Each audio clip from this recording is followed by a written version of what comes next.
All right, James, what you got for us, brother? What you got? What you got? What you got? What you got? What you Hey, got? everybody, I'm James Gunn. I'm the co CEO of DC Studios. So, as many of you know, DC has been disconnected in film and television for a long time. And it's one of our jobs, mine and Peter's, is to come in and make sure the DCU is connected in film, television, gaming, and animation. That the characters are consistent, played by the same actors, and it works within one story. And if something is outside of that, like Matt Reeves' Batman or Todd Phillips' Joker or Teen Titans Go, that it is clearly labeled as DC Elseworlds, outside of the mainstream DCU continuity. Now, Peter and I have gotten pretty lucky in terms of the 4 projects that are coming out over the next year. First, we have Shazam! Fury of the Gods. Shazam has always been off kind of in his own part of the DCU, so he connects very well. That moves directly into The Flash, a fantastic movie that I really love,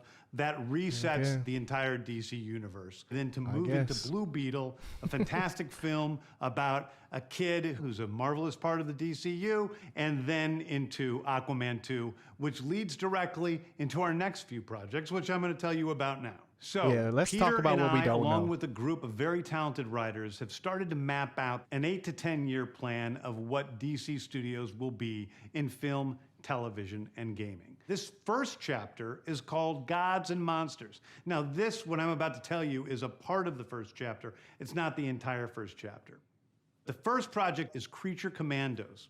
Creature Commandos is an animated series. I've written all the episodes. Something we're going to do that's a little bit different at DC is we're going to have characters move into animation, out of animation, usually having the same actor play their voice as who plays them in live action. The next project up is Waller. This is a story of Amanda Waller, played by Viola Davis. Viola Davis is going to team up with members of Team Peacemaker, and this is a story that's been created by Crystal Henry, who did Watchmen, and Jeremy Carver, who created the Doom Patrol. It is a fantastic story that's out of this world, and I can't wait for people to see it. Okay, next up is the big one, the true beginning of the DCU. This is called Superman Legacy. This is being written by me. I'm in the middle of it. I'm having a great time doing it. And Superman will be released into theaters July 11th, 2025.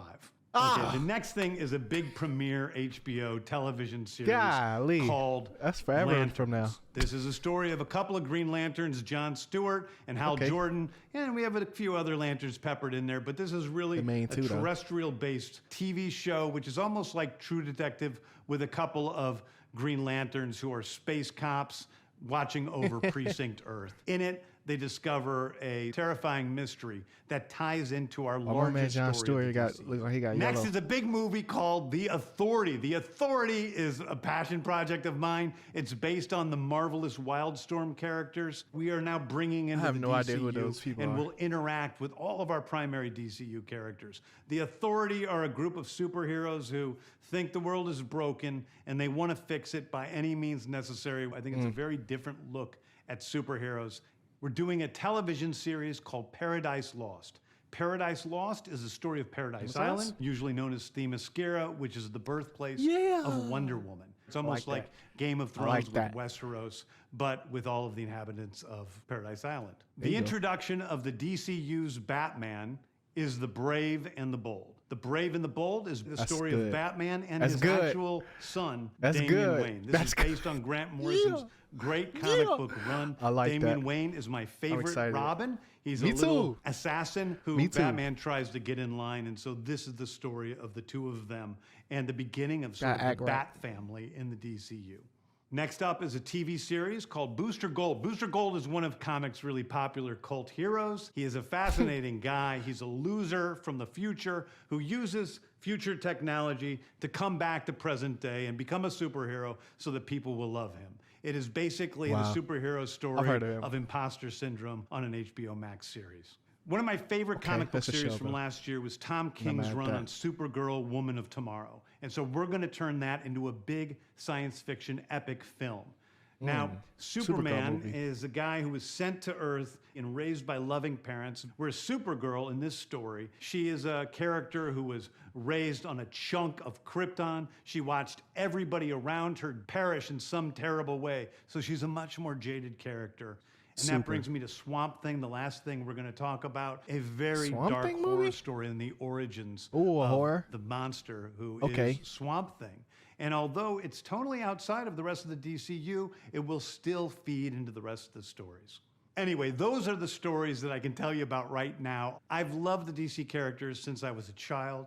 They're incredibly important to me. I knew that this was a once-in-a-lifetime opportunity to do something very different. One of the things that's very important for me in all of these movies and TV series is that the director's vision and the vision of the writers and all of the creators is unique and something special. Storytelling is always king. That's all that matters to us. And I want to be true to those stories. I want to be true to you guys and really give you something different than you've ever seen before. Anyway, thank you, everybody. Turn up, I appreciate you watching. I hope this was exciting for you because it's really exciting for me. And I can't wait to start to dive into these stories with you guys on this grand adventure. Thank you so much. So, I mean, like, what can I say, bro? It's going to be a long process. You know what I'm saying? They got a lot of stuff to do, and they're not going to just, you know, can all the movies like I thought they were going to this year. But I feel like this gives them a little bit of a breather to like really, you know, get things set in stone how they want to, like how they said, especially with, you know, Superman being like the real start of the DC basically. And that's not coming out for another like 3 years or 2 years. So Am I excited? Yes. Do I think they're gonna mess it up? No. But there's only like a couple projects that I'm really excited about, and that's kind of, you know, the main trio of the Superman movie, the Green Lantern movie, and the Batman and Robin movie with Damon. Supergirl will be cool too, but I'm not as like invested in DC as I used to be, just because of what, you know, could happen. I'm excited about the Amanda Waller series as well. But you know, I think it's just the only thing is time, bro. It's like, you know, I'm not really tripping off the Flash movie like that. I'm not really tripping off Blue Beetle. Like they done did so much damage that I'ma just let them cook. You know what I'm saying? I'm going to let them cook, and we're going to see what happens. I'm not going to be too harsh. I'm not going to be too... Because this should be a good thing, because at least they're letting us know what they're finna do, essentially. So, you know, I like the concept of having the, you know, characters and the actors be the same throughout all of their projects, whether it be a game, movie, show, animated series for a voice, and things like that. Now, I don't know what the contracts are going to look like based upon that, because, like, you know, there might be some exclusivity needed to happen to be able to, you know, not necessarily fund all the projects, but like get them out efficiently, I guess is the best word to say, you know, because if you're going to integrate everything into being like one universe, you know, them bags got to be stupid, you know what I'm saying? So they got a couple years to figure out who's gonna be the next Superman, but overall, I appreciate the announcement, and I'm excited to see what happens next. And Gods and Monsters is definitely a good title for this first chapter